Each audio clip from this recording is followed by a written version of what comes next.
Vamos começar, seu músico. Primeiramente, é um prazer estar aqui com você na Resenha Muito Osso. E já tem tempo Boa. que eu tô recebendo dúvida de arbitragem, eu tô recebendo muita pergunta dessa área e eu tenho referência como árbitro você, assim, sempre, até minhas finais de mundial, sei que apitou, então já Boa. tem muito tempo aí que você trabalha com isso, já tem muita experiência e, pô, é um prazer estar aqui com você. Então, Pô, obrigado. primeiramente se apresenta aí pra galera. Meu nome é Múzio de Angeles, né? Faixa preta, sexto grau. Sou um dos líderes aí da Brasa e sou árbitro internacional, né? Desde 2003, mais aproximadamente. Eu não sei direito o ano, mas 2003 com certeza. E também nessa batalha. Sou diretor de arbitragem da Federação do Rio, né? Uhum. O presidente é o grande mestre Robson Grace. E tenho feito trabalhos pela IBJJF também, agora um pouco em menos, de menor proporção agora, né?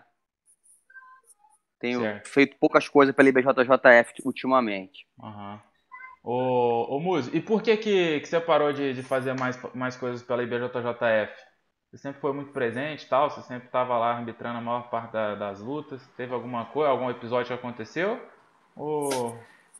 Cara, a gente teve alguns desacordos, né, em 2017.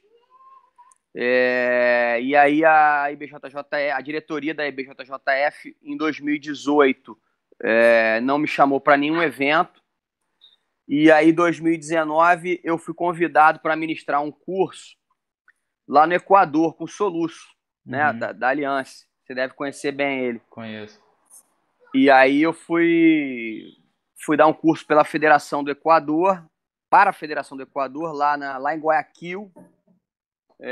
Passei lá uns 4 dias, não, passei uma semana lá com o Soluço, né? E foi muito legal o curso. A gente está tentando trazer um evento da IBJJF para o Equador, né? E, cara, eu sou soldado, né? Eu vou aonde me chamarem. Show, Eu sempre pensei dessa forma aí. show. Ô Muzi, eu separei algumas perguntas que eu tenho aqui Certo. e ao longo aí da entrevista aí, da resenha, a gente vai descobrindo mais algumas. Certo. Você já falou, né, quando você começou a treinar jiu-jitsu, na verdade? Você falou que é faixa preta sexto dan, mas assim, quando você começou a treinar jiu-jitsu? Cara, comecei muito pequeno. Eu tinha 5 anos, tá? Meu pai é faixa preta. Hoje em dia, meu pai é faixa vermelha e branca. Mas ele é Caramba. faixa preta do grande mestre João Alberto Barreto, que é um dos pioneiros lá da Academia Grace, né, do aluno do mestre Hélio. E desde pequeno eu sempre treinei jiu-jitsu, judô, coisa e tal, mas nunca pensei em me tornar profissional, né? Eu só comecei a levar mais a sério aos 16 anos, quando eu era juvenil, porque aí eu comecei a querer competir e o meu pai me levou para treinar numa academia que era do irmão do João Alberto, que era o Álvaro Barreto, cujo nosso professor lá era o Silvio Bering. E aí eu Sei. comecei a levar o jiu-jitsu mais a sério, entendeu? Uhum. Foi assim E, que eu comecei. e onde foi isso, ô Muzi? Bom, aqui no Rio de Janeiro, né? Aham. Eu comecei com meu pai bem pequeno, meu pai em Copacabana. E depois, cara, os meus pais se separaram muito cedo e eu comecei a treinar no colégio que eu estudava. Então, às vezes o colégio tinha só judô, então eu treinava só judô. Depois eu fui parar no colégio onde tem a Gracie Maitá, né? Uhum. Que é a academia mais antiga aqui do Rio de Janeiro. Do Royler Gracie e do Roker Gracie. Então, eu estudava na escola que eles têm academia. Então, eu treinei com eles durante um ano, mais ou menos. E, porra, gostava pra caramba. Mas aí depois acabei saindo dessa escola e aí fui treinar nessa academia Corpo 4, lá em Copacabana, onde eu conheci o Silvio Bering. Legal, legal. E você foi atleta há muito tempo também, né, Muzi? Você competiu, você foi atleta há muito Ó, tempo, né? eu competi dos 16 aos 36, 20 anos direto. Caramba. Quando eu cheguei, quando eu fiz 36, e aí eu lutei o.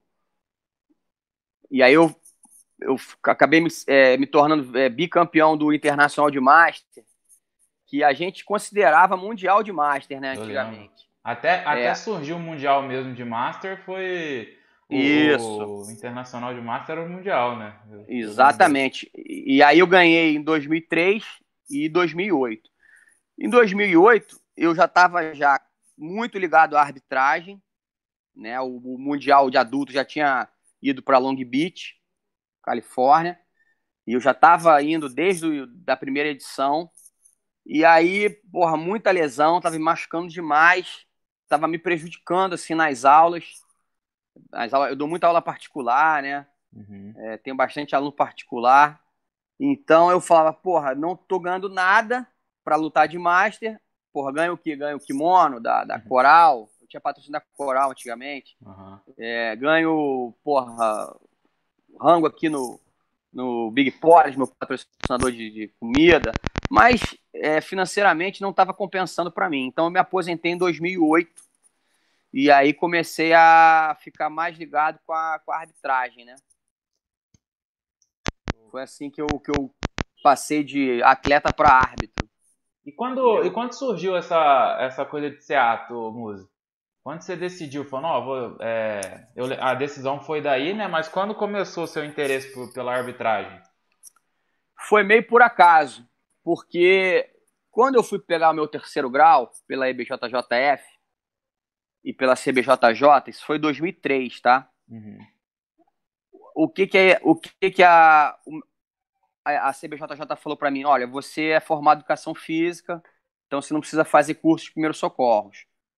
Só apresentar a cópia do teu CREF. Agora você precisa fazer um curso de regras Uhum. com o professor Álvaro Mansor. Foi o cara que montou esse curso, né? Ele que fez a estrutura, ele que montou a prova de vídeo, a prova de múltipla escolha. Legal. Ele foi o nosso mentor. E aí eu fiz a prova com ele em 2003 e foi muito bem na prova. Nas provas, né? Eram duas provas. E ele me chamou. Porra, cara, você foi bem pra caramba na prova. Você não quer trabalhar na arbitragem, não? Ah, posso trabalhar, né? Era um dinheirinho extra. A gente que vive do jiu-jitsu tá sempre duro, né? Uhum. É difícil o cara viver da arte marcial, né? É. Muito difícil, muito difícil. Tem mês bom, tem mês ruim. Aí nas férias a galera viaja. Porra, a gente fica naquela dureza. Então eu falei, bom, beleza, eu quero. E aí eu comecei a trabalhar com ele na arbitragem. Só que eu ia num campeonato, não ia no outro, não era uma coisa fixa, né? Uhum. Eu ia mais quando eu estava precisando de grana. Se tivesse precisando de grana, ele me convidava, eu ia. Se eu tivesse bem, eu passava a bola para outro, né? E isso foi acontecendo até 2006. 2006, eu fiz um mundial muito bom na arbitragem e fui escolhido para fazer a final do absoluto faixa preta, né? Responsa, hein? Roger Grace contra Xande Ribeiro. Caralho. Foi uma responsa muito grande, uma pressão. Você já lutou mundial, você sabe como é que quando tem um Grace, um tatame, né? É uma pressão do tamanho do mundo lá. E o Roger vinha de duas derrotas seguidas pro Jacaré, porque em 2004 ele quebrou o braço do Jacaré, o Jacaré não bateu. E ele foi declarado, e o Jacaré foi declarado vencedor. Aí em 2005 o Baraúna deu 2 pontos numa queda que não foi, era para ser vantagem, o Baraúna deu 2 pontos, o Roger foi e perdeu de novo. Então, em 2006, quando me convidaram, foi uma pressão do caramba. E graças a Deus eu fiz um bom trabalho, fui eu de central, lateral foi o Parrumpinha, da American Top Team, e o Boquinha, Marcos Belo da GF Team, que hoje em dia não arbitra mais. E os caras foram meus laterais e a gente fez um bom trabalho. O Roger perdeu de novo pela terceira vez consecutiva, mas a família, todo mundo aceitou, entendeu? Uhum. E essa luta me projetou, sim, de uma forma absurda, né, na arbitragem. Que aí, a partir dali, eu comecei a ser respeitado. E o ano seguinte a gente foi para Long Beach. Já trabalhei desde o primeiro Mundial eu trabalhei de 2007 até 2017. E aí tô aí, né? Tô aí até hoje. Não, legal. Nesse tempo todo que você tá na arbitragem aí, quais foram as maiores mudanças na regra, assim, que você considerou? Falou, não, essa foi muito importante. Cita algumas mudanças que a gente teve na regra que foram muito importantes, assim, de fato. Bom, vamos lá. Eu gostei muito da proibição do faixa branca pular na guarda, né? E desde 2018, crianças também não podem pular na guarda, Uhum. porque tinha muita lesão. E além de árbitro, eu sou professor de jiu-jitsu. Então, cara, eu tinha muito nervoso de ver os faixa branca se machucando, as crianças se machucando por falta de experiência, né? Por falta de habilidade, não sei. Então, foi uma mudança que eu aprovei bastante. E na parte das faltas, né, cara? Hoje em dia você não pode mais pular na guarda sem ter pegada, né? O pessoal fazia muito aquele aviãozinho, vinha correndo e se jogava. Sei. Estilo Aviãozinho. tererê. A gente chama de aviãozinho. Tererê foi o inventor dessa porra. Ele vinha correndo e se jogava em cima de você, Sei. né? A gente chamava de aviãozinho. Depois os miau, os caras mais levinhos, Malfacine, Calterra, inventaram essa porra de carrinho. Eles vêm correndo, dão um carrinho no adversário, sem segurar. Uhum. E hoje em dia tem que ter pegada. A gente vai parar a luta, vai punir o cara e vai voltar em pé, né? Então, foi uma coisa boa da regra. E em relação também à amarração, né? A gente agora, hoje em dia, são só 20 segundos de amarração, Uhum. e aí a gente começa a punir. Antigamente eram 30, e muito antigamente não tinha nem amarração, né? Na época do Amaury Bittet, quando ele foi bicampeão mundial absoluto. Os caras davam uma queda e ficavam amarrando a luta toda por cima, né? Era fogo, era fogo. Então, assim, essas mudanças para mim foram as melhores. Legal, legal. Uma luta vai ser difícil, mas quais foram as lutas mais difíceis de arbitrar, assim? Que no meio da luta você, pô, bateu aquela confusão, confundiu, errou, e enfim, aquela luta é difícil de arbitrar. Cita algumas aí, ô Múzio. Algumas. Não, cara, graças a Deus, as lutas mais difíceis, a gente sempre teve a ajuda de dois colegas, né? Uhum. Foram sempre três árbitros. E normalmente os erros acontecem quando, por exemplo, a gente trabalha 12 horas no campeonato, né? Sei. A gente, por exemplo, um campeonato mundial, que é só luta difícil, a gente chega lá, o campeonato começa às 9, aí a gente chega lá às 8, tal, bota o terno, toma um café da manhã, só vai sair de lá 9 horas da noite. Então, os erros acontecem normalmente no final do dia, quando a gente está mais cansado e a gente está horas e horas ali, porque o árbitro ele trabalha uma hora sim, uma hora não, Uhum. tá? Isso funciona muito bem nos primeiros dias. Só que quando vai chegando sábado e domingo, que é mais marrom e preta, os melhores árbitros eles são mais exigidos. E aí, porque também no sábado tem o absoluto faixa preta todo, até a Sim. semi, né? A gente aí, porra, e são várias e várias lutas difíceis, cara. Todas as lutas são, para nós, são consideradas finais, né? É. E muitas dessas lutas nós fazemos elas sozinhos, né? Então é uma pressão do caramba, mas graças a Deus eu sempre consegui fazer um bom trabalho, cara. Graças a Deus. Show. Ô Múzio, e teve alguma mudança na regra que você não concordou, que você não gostou? Teve alguma coisa que eles mudaram na regra que você não foi de acordo? Com base na Não, sua. Não, você não, sempre. eu sou a favor dessas mudanças. Muitas delas aí eu participei, né, das reuniões, Uhum. coisa e tal. O livro de regras aí foi todo feito em cima das minhas fotos, né? A Sim. gente fez uma série de fotos lá na pirâmide de Long Beach. E eu tô muito satisfeito com as regras, cara, que estão aí hoje em dia, entendeu? Legal. Sou bem favorável a elas. E, Múzio, separa aí um campeonato que você tem as melhores lembranças aí de trabalhar na arbitragem. Ou pode ser mais Então, que um? Qual foi o campeonato mais importante, talvez, para você, assim, como árbitro? Além dessa que você falou do Roger, né? Que você falou que foi dali que você começou a despontar mesmo como árbitro, mas separa algumas aí. Conta pra gente aí. então, durante essas lives aí que estão rolando, né?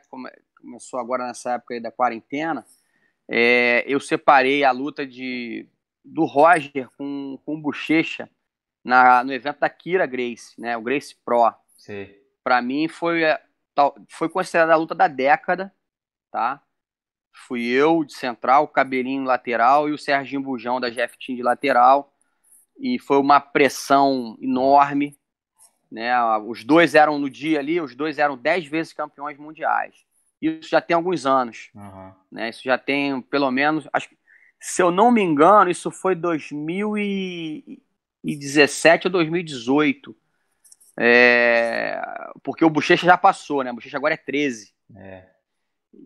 Mas só que nesse dia os dois eram 10 vezes campeões mundiais e eles tinham feito uma luta no Metamores, Que veio empatada, né? que Tava. deu, Só que valia a deu, finalização. que deu empatada, mas o Bochecha saiu como vencedor moral, porque ele deu Sim. uma esticada no armlock lá, quase pegou o braço do Roger. O Roger conseguiu sair, conseguiu escapar com muita elegância, né? Sabe? Porra, todo mundo achou que ele fosse ficar ali, ele conseguiu sair.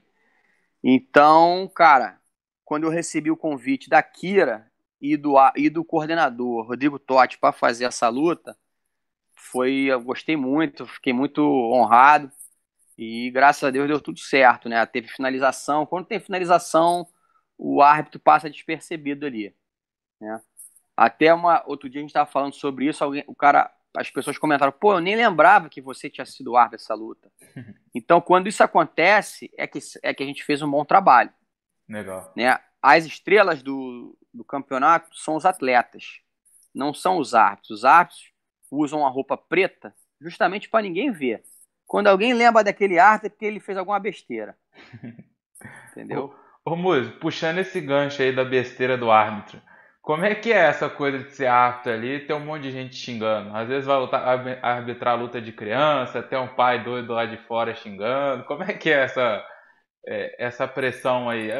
Hoje em dia você é um árbitro experiente e tudo mais, você não deve sentir tanto isso mais, né? Mas como que é aquela buzina do lado de fora ali, aquela galera gritando no ouvido na hora que você tá. Porra, Aquilo ali, complicado, é como muito que é isso aí? complicado. O que acontece? O lutador de jiu-jitsu, ele não perde, né? Ou ele foi roubado, ou ele estava machucado. Então, partindo disso, toda vez que tem uma luta dura e que o atleta perde, ou a criança perde, porra, aí vem o pai, vem o coach, vem o professor, vem o irmão querer reclamar, e a gente sempre tenta tratar educadamente e, ó, indica o coordenador do evento, né? Você, por favor, você conversa ali com o coordenador tal, ele vai te dar um feedback sobre o que aconteceu, coisa e tal. Porque a gente não pode ver vídeo, né? Uhum. A gente não pode ver vídeo na hora ali, só depois. Depois, se você tiver uma coisa, você tem certeza que o cara errou, você vai mandar esse vídeo pra gente, né? Que é o regras@ibjjf.com e os coordenadores vão assistir esse vídeo, vão dar a sua opinião e aí vai vir a resposta para você. Se realmente você tiver certo, vão pedir desculpa, enfim. Talvez esse árbitro até tome uma geladeira ou tome alguma punição, E como que entendeu? funciona essas punições, Muzi? Eu não sabia dessa parte de punição e tudo mais. Como é que funciona esse tipo de punição para um árbitro que erra alguma coisa assim? Cara, geralmente o cara toma uma geladeira, entendeu? Afastam o cara e, enfim. Bom, primeiramente ele vai receber o vídeo, né? Ele vai receber o vídeo e vai ter que se explicar. Vem, cara, aos 2 minutos dessa luta aconteceu isso, isso e isso. Por que você marcou só vantagem, né? E ele vai dar a explicação técnica dele.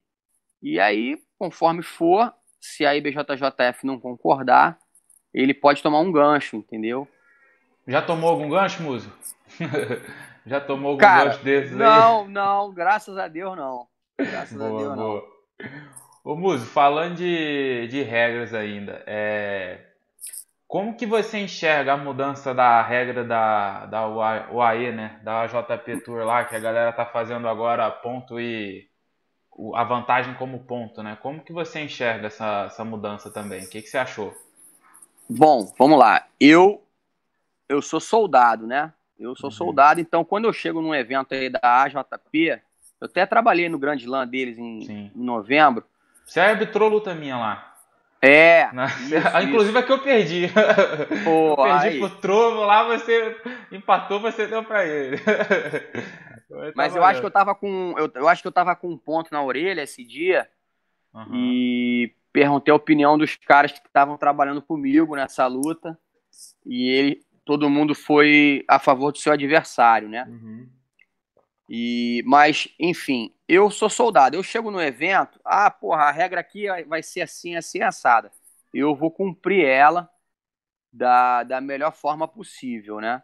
Eu prefiro a regra da IBJJF. Se você for me perguntar, eu fui nascido, fui criado nela, Uhum. então eu tô muito acostumado, entendeu? Eu acho que é legal a gente falar as palavrinhas em português, combate, lute, falta, parou, né? O jiu-jitsu é brasileiro, entendeu? Agora, você chega no AJP, os caras querem que tu fale. Stop! Fight! Porra, é... Enfim, a gente segue a regra deles, né? Uhum. Mas eu prefiro muito mais a da IBJJF. Você arbitrou, o último evento que você arbitrou com essa regra foi do Rio agora. Isso, Do Rio, novembro. novembro. Novembro do Grande Slam. Aí o que acontece? Muito provavelmente eu já estava sendo sondado para ir para o World Pro em abril. Mas aí o coronavírus cortou os nossos planos.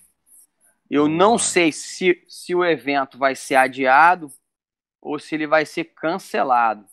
Depende muito de como vai ficar aí essa história do coronavírus, né? Uhum. Ô, Eu Muzi, tô esperando. e puxando esse gancho aí do coronavírus e o cancelamento de todos os campeonatos que teve aí. Cancelamento, então, igual a gente tá nesse dilema, né? Você tem alguma informação a mais em relação a isso? De tipo, pô, vai cancelar, por exemplo, o PAN ele foi cancelado ou foi adiado? Tem previsão para fazer? Tem alguma informação dessa? Cara, não temos informação. Tá todo mundo aí no mesmo barco. Todo mundo aguardando para ver o que vão decidir. Eu estava inscrito agora em abril, sábado agora, eu estava inscrito no Chicago Open, Chicago Spring. A Brasa, ela se reorganizou e, porra, ia fazer um camping lá dos fundadores, né? Eu, Comprido, Teles, Esfirra, Ítalo Vilar, Felipe Costa, e Roberto Traven, que é o meu mestre, e a gente ainda ia chamar o Caio Terra, né? Porque a Brasa, hoje em dia, ela junta com o Caio Terra nos campeonatos grandes, então vira Brasa CTA. E aí, porra, ia vir Muso Messi, né? Ia ser uma parada irada. E aí, todos os meus colegas iam lutar, e eu me animei, fiz a minha inscrição, né? A IBJJF até me deu a inscrição, mas infelizmente foi cancelado. A gente não sabe se vai ter outro esse ano, se não vai. Tá todo mundo aí na mesma. Show. Show não, né? Coisa tá feia, né? E como é que tá? Aí É, no Rio tá tudo parado, ô Muzi? Aí tá tudo parado também. tudo parado. O governador Wilson Witzel, mandou fechar as portas de academias, clubes.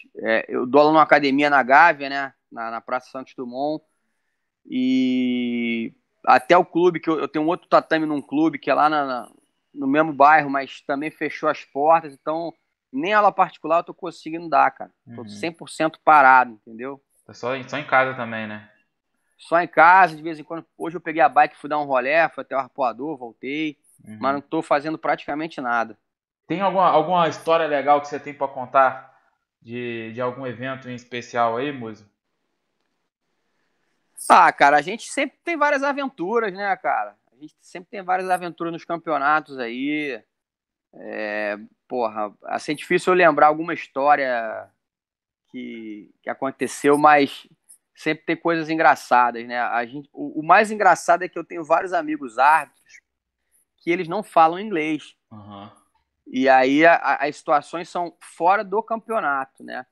Ontem eu estava contando uma do meu amigo Panda, que a gente foi naquele In-N-Out, só tem na Califórnia, né? Uhum. É o hambúrguer preferido dos Mendes e tal. A galera acaba o campeonato e sempre vai lá, né? E aí é uma lanchonete muito antiga, né? E o cardápio ele só tem 3 opções, né? Hambúrguer, cheeseburger e double cheeseburger.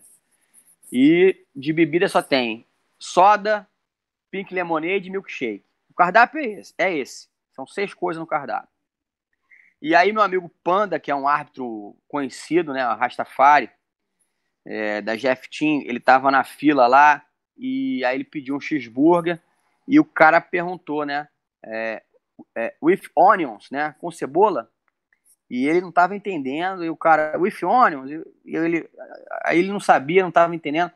Porra, aí a fila foi aumentando, a lanchonete tava cheia, aí eu tive que intervir. O Panda, tá perguntando se tu quer cebola, cara. Ah, no onion, no onion. Então, essas histórias aí são engraçadas. Porra, como é que os caras vão para os Estados Unidos porra, não sabem falar praticamente nada, né, meu irmão? Só, graças a Deus, que a gente fala as palavras em português, né? Lute, combate, parou e falta. Mas se sair um pouquinho do script, os caras já se perdem. Entendeu? Ô Muso, a minha ideia com a resenha aqui é mostrar um pouco o lado árbitro também, sabe? Porque a gente sempre costuma. A gente não, eu já fiz curso de arbitragem 2 vezes, eu já tenho essa ideia do tão complexo, tão simples e tão complexo é a vida de um árbitro, né? E ninguém mostra o lado árbitro, né? E é um pouco da minha ideia com essa resenha é mostrar um pouco do lado árbitro. Legal, legal. O que você aconselha, tá? Qual dica você daria para orientar os professores, tá? E até mesmo os atletas para facilitar a vida de vocês que são árbitros? Qual seriam as dicas fundamentais aí, além de estudar a regra, né? Que eu acho que é fundamental a partir do momento que alguém decide lutar. Quais são as regras? O que o cara tem que ficar mais atento aí para Bom, não complicar a vida dos árbitros, né? bom, você é de Uberlândia, né? Você lembra aqueles cursos que a gente fez lá com o Thiago Rocha, né? Uhum. O Thiago Rocha me levou para Uberlândia, porra, montou uma super estrutura. O curso foi no próprio hotel que eu fiquei.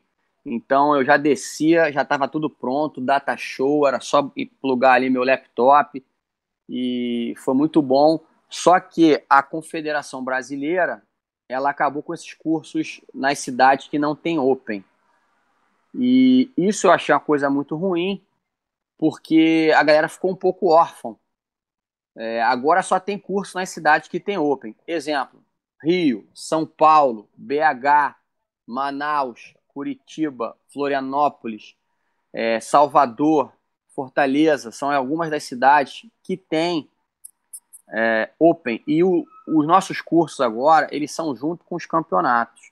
Né? Um dia antes do campeonato tem o curso, igualzinho você faz para lutar, a inscrição online, para quem tem a carteirinha do ano de 2020, né, no caso, vai lá, entra no campeonato e faz a sua inscrição. Então, o cara que quer aprender a regra, ele tem que fazer 1, 2, 3, 4 cursos, tirar dúvida, entendeu? Sempre estar atento no que é falado durante os cursos, tirar dúvidas, e esse é o caminho, entendeu? Até mesmo um dia que vê um árbitro de bobeira no campeonato, professor, que você tenha mais intimidade, professor, tô com uma dúvida nessa regra aqui da dupla puxada, né, que os dois não sobem, são punidos após 20 segundos, como é que é? E com certeza esses árbitros, eles vão dar atenção para vocês, entendeu? Embora que quando a gente está no nosso descanso, a gente gosta de descansar, a gente gosta de comer alguma coisa, de ir ao banheiro, né? A gente tem 1 hora de intervalo só para poder botar a cabeça no lugar, né? Antes de voltar para o próximo turno. Mas eu tenho certeza que se o cara chegar na educação e, porra, trocar ideia numa boa, ele vai ser atendido. E é assim que a gente aprende, né, cara? Assim que a gente aprende, Então, tirando dúvidas. a dica é tá mais próximo da arbitragem mesmo, Musso? Seria. Sim. Tem muito atleta ainda que chega sempre naquela coisa de exaltado, às vezes puto com o resultado de alguma luta e tal, e não. E fecha a cabeça Mas, pra aprender ali. mas aí se o cara chegar muito exaltado, a gente não vai nem dar muita atenção para ele, né? A gente Uhum. vai, pô, cara, você tá muito nervoso, quando você acalmar aí a gente conversa, coisa e tal. Mas assim, eu acho que hoje em dia a maioria das pessoas chega na educação. Por exemplo, toda vez que a gente tinha alguma mudança na regra, sabe quem são dois caras que sempre me procuravam muito para tirar as dúvidas? Eram os irmãos Mendes, cara. Os caras, porra, com vários títulos mundiais aí, mas sempre tiveram a humildade de correr atrás da informação, né? E não são todos que fazem isso. Eu me lembro deles, me procuravam. A própria Kira Grace, na época que estava competindo, né? Quando tinha alguma mudança, vinha, procurava, mandava mensagem para tirar dúvida. Então, assim, eu acho que isso é importante. Toda vez que você tiver alguma dúvida, correr atrás da informação, entendeu? Você não pode deixar, você não pode lutar um campeonato que você ainda tem dúvida em alguma parte da arbitragem, né? Um grande exemplo de competidor, na minha opinião, é o Tanquinho. É. O Tanquinho, ele luta bem. O que você vê o Tanquinho competindo, ele luta bem. Ele luta bem a DCC, já foi campeão. Já foi campeão mundial na IBJJF, né? Ganhou do Rafa Mendes na final. Sim. Já foi campeão do World Pro. Então, assim, ele é um cara que ele é muito bom de regra, cara. Ele sabe, ele joga com o regulamento debaixo do braço. Se você fosse me perguntar um cara, eu diria que ele é um exemplo de competidor, né? Na atualidade, assim, quem que você acha que é o cara que joga melhor com a regra, assim, o Muso? Hoje em dia, cara, eu acredito que seja o Bochecha, cara. O Bochecha é um Bochecha. cara, tá sempre antenado também aí nas regras, nas mudanças e, porra, ele é um cara que derruba muito bem, entendeu? Consciente, um cara consciente, ele sabe quanto tempo ele pode ficar parado em determinada posição, né? Tanto é que ele tá onde tá, né? O Sim. maior campeão de todos os tempos aí. O Múzio, e em relação à guarda de lapela, o que que você acha de guarda de lapela? O que que você acha dessa evolução, né? Que você vê hoje em dia, principalmente nas faixas de base, muita gente com guardinha de lapela ali, enrola a lapela uma, às vezes duas vezes, faz aquela múmia lá, né? E fica travando a luta, ou tem muita gente que tem um jogo muito ofensivo. Qual que é a sua opinião em relação à guarda de lapela? Cara, eu acho que a guarda de lapela amarra um pouco o combate, entendeu? Porque o cara enrola lá o pano, pega a lapela, o cara enrola o pano na tua perna, fica travando ali, e o de cima fica meio que preso a ele, né? Não consegue ter muita movimentação. Então, assim, eu acho que é complicado, né?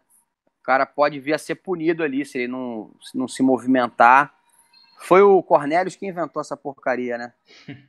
Pô, eu acho que na época do Kino, acho que eu vi alguma coisa do Braulio fazendo, tentando fazer, acho que na Copa Polo, alguma coisa assim, mas o Kino foi o cara que levou a sério mesmo e Que desenvolveu, né? desenvolveu mesmo o jogo ali. Eu já vi um ou outro fazendo, mas que desenvolveu e colocou esse tanto de variações foi mais o Kina mesmo.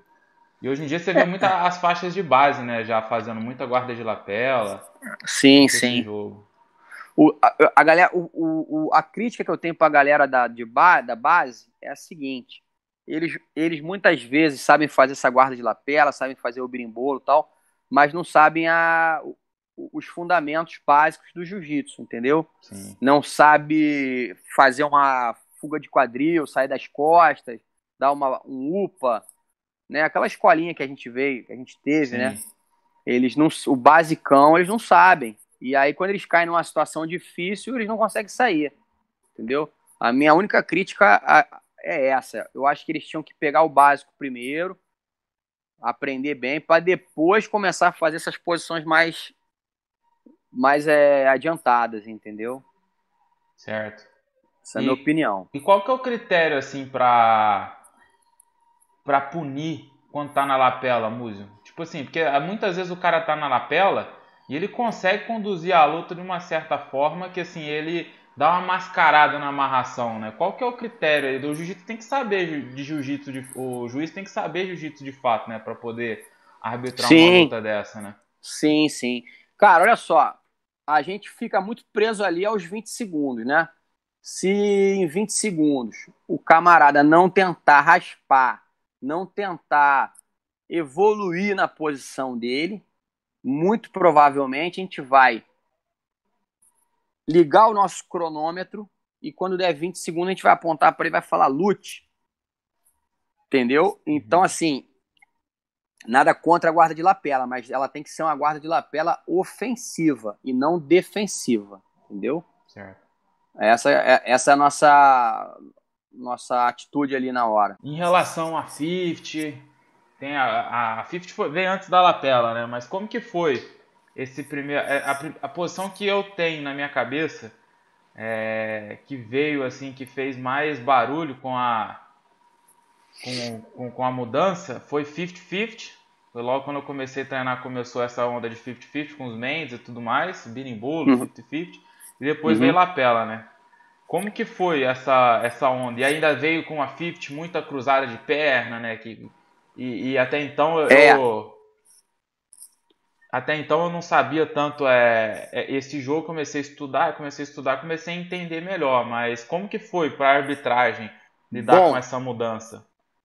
um grande lance da arbitragem em relação a 50 foi eles terem acabado com a vantagem da 50-50, né? Depois que acabou a vantagem, melhorou muito a nossa vida. Melhorou. Porque que acontecia? O cara botava na 50, ele raspava, né? Os irmãos Miau, por exemplo, eles não queriam ganhar ponto, eles queriam só ganhar vantagem. Aí eles subiam, ficava 1, 2 segundos, deitava de novo. E aí ganhava a vantagem. E ficavam fazendo várias vantagens nessa até a hora de subir. Por quê? Porque a 50, assim como você raspa o teu adversário, quando você cai por cima, o teu adversário vai conseguir te raspar também, né? É uma coisa que você fica preso a ele e ele preso a você. Então, quando teve uma alteração na regra de tirar essa vantagem, e aí se tornou aquela coisa, ou você vai subir e vai ganhar os 2 pontos, ou não vai ser nada, já melhorou demais a nossa vida, a vida do árbitro. E em relação às cruzadas de perna, foi feita uma página especial no livro de regras que fala só sobre cruzada de perna. E tem várias fotos ali da linha mediana, né? Uhum. Do limite do corpo. Então tem algumas faltas ali que hoje em dia, se a gente conseguir, se você só passar da linha mediana e não tiver golpe de finalização, a gente vai, arruma a posição, o cara toma uma falta grave. Então eu acho que foi se tornando mais fácil de ser entendida para os atletas, para os professores e para o público, Certo. entendeu? Um Foi show. isso. E o que que você enxerga no jiu-jitsu daqui, sei lá, 5, 10 anos, Musa? O que que você espera Eu, aí? eu acho que a regra vai continuar evoluindo, tá? Em vários aspectos, né? Porque o jiu-jitsu ele é infinito, né? Ele não acaba nunca. Todo dia surgem mais e mais posições e a gente vai criando defesas para aquelas posições e vão mudando, vão surgindo novas coisas. Enfim, eu acho que vai continuar evoluindo. Mas em relação ao tempo, eu acredito que vai continuar com o mesmo tempo de sempre, né? Faixa preta vai continuar lutando 10 minutos, o roxa 8, o marrom 8, o roxa 7, o azul 6. Eu acho que em relação ao tempo, não vai haver mudanças, porque o nosso presidente, que é o Carlos Gracie Júnior, ele é muito, assim, ele bate muito pé que não tem como a gente mudar o tempo, entendeu? Uhum. Mas em relação ao resto, eu acho que pode haver mudanças, sim. Certo. Ô, Muzi, você que arbitra na IBJJF e na JP também, você acha que dá mais dinamismo para a luta, diminuir o tempo? Cara, acredito que sim. Eu acho que um tempo menor os atletas acabam lutando mais para frente, entendeu? E quando é 10 minutos, os caras acabam segurando, né? Porque é difícil você você lutar 10 minutos, você sair na porrada 10 minutos é muito difícil, né? Porra, ainda mais se você for fazer várias lutas no mesmo dia. Cara, eu lembro que meu primeiro brasileiro de faixa preta adulto foi em 95. Eu lutei no peso leve, fiz 4 lutas de 10, tá? Não consegui finalizar ninguém. Porra, eu lutei 40 minutos. Cara, no dia seguinte eu nem andava. Segunda-feira eu fiquei deitado na cama, cheio de machucado. Era aquele tatame verde, né, que arrancava a pele fora. Meus 2 dedões esfolados, porque eu sempre gostei de jogar por cima, né? Então fiquei praticamente lutando 40 minutos por cima dos caras. E só luta dura. Lutei com, porra, Juquinha, lutei com Alexei Cruz, De La Riva, Valuado, Carson, que hoje em dia é Alexei, eu juiz. conheci ele, cara. Eu participei de um camp lá nos Estados Unidos, da Ordem, e o Alexei tem uma academia lá em Maine, né? Perto de Maine ali, É naquela esse mesmo. região. Pô, eu conheço gente finíssima ele. Gente finíssima, fez a Gente, semifinal comigo. legal. Ele foi considerado, ou ele é considerado por muitos, o melhor faixa preta do De La Riva, né? Caramba. Ele era casca grossíssima e eu consegui dar uma queda nele no início da luta e fiquei amarrando até o final. Então, cara, eu sei como é que é lutar 10 minutos, entendeu? É difícil pra caramba você, porra, ficar o tempo todo movimentando. É complicado. Então, assim, a diferença da JP para a IBJJF nesse quesito de tempo, eu acho que faz uma diferença. E agora, né, ano passado, no Grand Slam, eles testaram um tempo diferente, né? Botaram 8 minutos, você Sim, lembra? lembro. Foi só Botaram no King of Mets, né? Nas King, lutas casadas. isso, King of Mets botaram 8 minutos, que é um tempo meio que próximo da IBJJF, Ficou no meio termo tá? ali, né? Ficou no meio termo, botaram aquele Golden Score, né? Se tivesse empate, o primeiro cara a marcar um ponto ganhava. E botaram a vantagem valendo 1 ponto e a punição valendo 1 ponto. É verdade. Tá? Punição E também vale um ponto. eu não sei porquê, nesse dia eu não trabalhei. Nesse dia eu fiquei mais no vídeo, né? Eles têm aquele Eagle Eye, que são 8 câmeras, né? Pra ficar vendo as lutas. E esse dia eu fiquei mais nessa parte do vídeo, né? Até porque eu falo inglês razoavelmente bem e tava precisando falar. Eu precisei dar uma entrevista pra TV de Abu Dhabi. E os caras, vai você que fala inglês. Depois eu fiquei ajudando na parte do vídeo. Então, nesse dia do King of Mets, eu nem trabalhei. Né? Eu trabalhei eu acho que eu trabalhei no das meninas, no Queen of Mets. Mas, então, como eu tava de fora, eu fiquei observando a reação do público e o público gostou muito desse formato, entendeu? Por quê? As lutas ficaram mais disputadas. Sim, foi uma quebradeira danada, né? Pois é, Teve luta às do vezes o cara Isaac lá, pô, foi frenética também. às vezes o cara faz 6-0 e fica amarrando a luta. E aí, porra, começa a tomar punição, já tá 6-1. Aí não sei o quê, 6-2, né? O cara fez uma vantagem, então assim, a coisa fica mais dinâmica, né? Eu gostei bastante, sim, do formato para quem tava vendo de fora. Achei que deu super certo. E eu acho que eles iam utilizar esse formato no World Pro, cara. Eu acho que Né? já rolou agora se eu não me engano foi em Londres, eu acho que já rolou com essa regra também, né, de valer um ponto aí com a vantagem, com a punição. Acho que em Londres, se eu não me engano, teve um Grand Slam esse ano, antes de parar tudo aí, que já rolou com essa regra. O diretor lá, que é o Rodrigo Valério, né? O Rodrigo Valério é o diretor da JP, ele foi bem favorável a essas mudanças aí, ele gostou muito do resultado. E, cara, eu quase fui. Rolou um evento também em Abu Dhabi, cara. Em janeiro rolou um evento em Abu Dhabi, eu acho que utilizaram essa regra aí.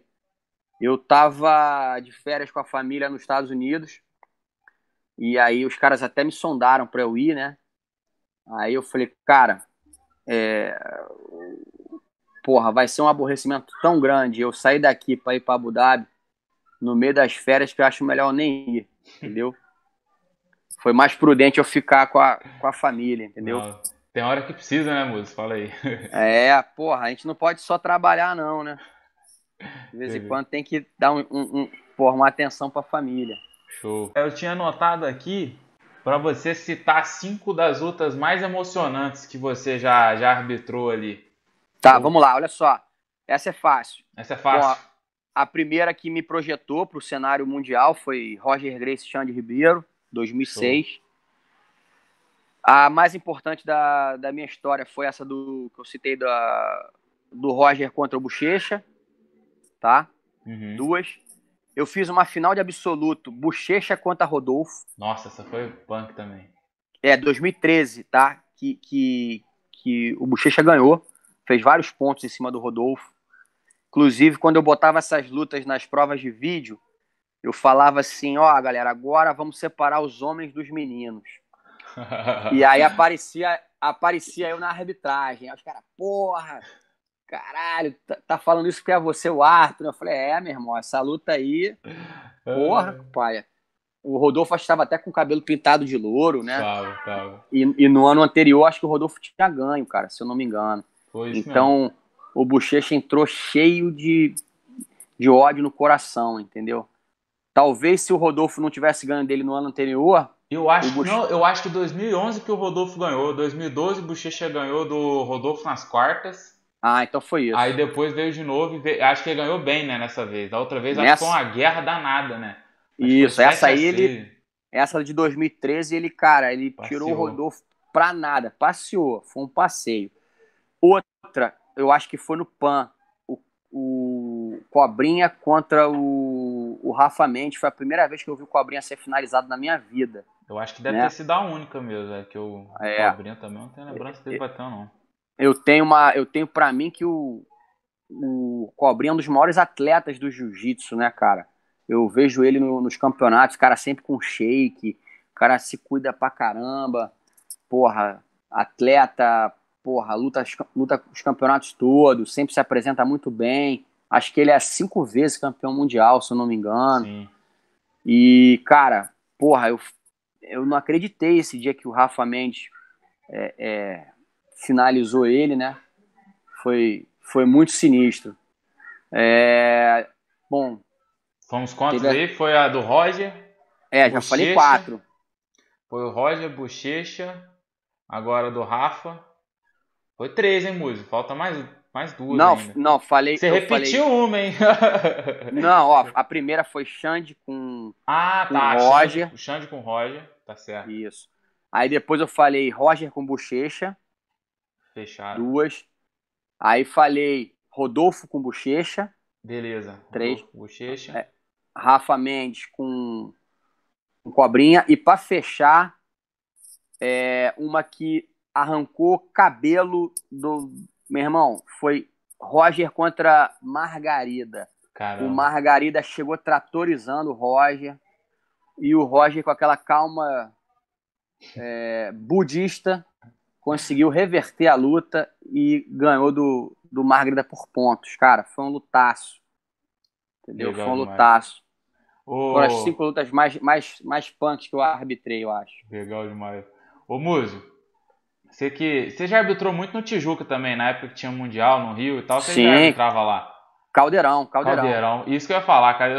Eu comecei a treinar jiu-jitsu assistindo luta do Roger com o Jacaré, com o Tererê, a galera descendo o morro lá pra gritar pro Tererê, bandeirão, não sei o quê. Tererê e Marcelinho Garcia também foi um lutaço, né? Porra, só lutão. Eu cresci assistindo essas lutas e me fala, qual que é a emoção de arbitrar no Tijuca, Caldeirão daquele jeito, lotado, e de arbitrar no Mundial hoje em dia, nos dias atuais, assim? O que você... Então, cara, eu acho que o Tijuca Tênis Clube teve o seu charme, né?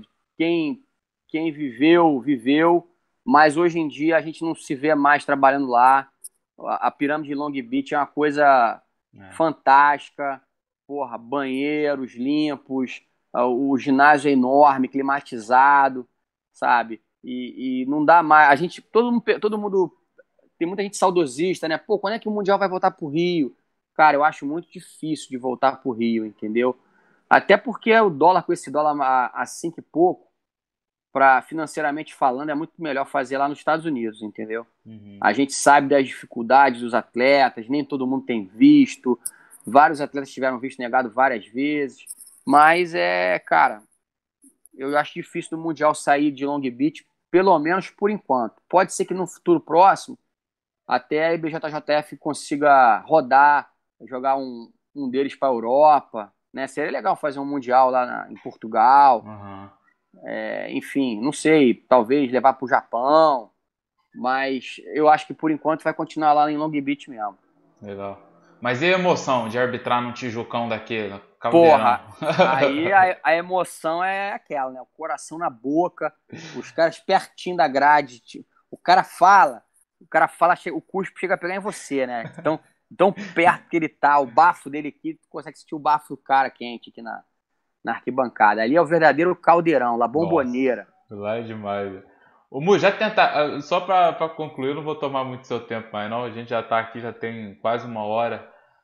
Já tentaram te bater, ô Muzi? Já teve alguma luta que alguém Cara, saiu insatisfeito e tentou te bater? já, eu já tive problema, tá? Com um cara que era policial militar e ele achou que eu prejudiquei ele, falou que, ó, meu irmão, vou te encher de tiro e tal, aí tô te esperando lá fora. Eu falei, ó, vou sair 9 horas, irmão. Se você quiser falar comigo, 9 horas eu tô saindo. E, porra, até hoje tô esperando ele me dar tiro. Outro dia ele veio me pedir desculpa aí numa resenha. Falei, claro, pô, tranquilo, tudo certo. Já discuti com um miliciano, né? Aqui no Rio tem muito miliciano. Já bati boca com os caras. Já tive problema com faixa preta campeão mundial aí, que também, porra, não concordou com o resultado. Falou, meu irmão, quer que eu vá segunda-feira na tua academia te dar porrada na frente dos teus alunos? E eu falava, cara, Praça Santos Dumont, 62, Gávea, em frente ao Jockey ali. Esse cara me proporcionou, eu não tomei geladeira, mas eu tomei uma multa, né? Caramba. Ele tomou uma multa por ter me xingado e eu também tomei uma multa. Eu tive que pagar US$ 150. E eu questionei o vice-presidente, né, o Marcelo Siriema. Falei, pô, mas o campeonato foi no Brasil, cara, eu vou ter que pagar em dólar? Isso foi 2010. Foi o último ano que o Roger foi campeão mundial absoluto. E aí ele falou, ó, se você não pagar essa multa, você não vai ser convocado pro Mundial da Califórnia. Aí eu paguei, né? Paguei, não concordei muito não. Porque, cara, eu fui xingado.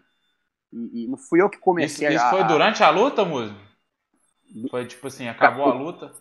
O cara perdeu a luta pro Leozão, né, da Aliança. E ele não concordou com o resultado. E ele começou a falar um monte de besteira. Falou, caraca, lutar contra dois é foda, lutar contra o atleta e contra o árbitro é foda. E eu tentando acalmar o cara, meu irmão. Porra, não posso punir quando o cara estiver sendo atacado, coisa e tal. O cara tá se defendendo de um ataque de finalização, a gente não pode punir. E o cara falando um monte, mas você é recalcado, você é isso, você é aquilo. E, cara, porra, quase que chegamos às vias de fato, né? Nossa. Mas também acho que foi só essa vez, cara. Esse cara era complicado, ele nunca aceitava a derrota, entendeu? Ele teve problema com vários árbitros. Vários árbitros deixaram de arbitrar por causa desse cara que eu tô falando. Melhor nem falar o nome então, né, Muzi? Deixa Não, quieto. não vale a pena pra gente não dar ibope pra esse cara, né, meu irmão? Tá valendo, tá valendo.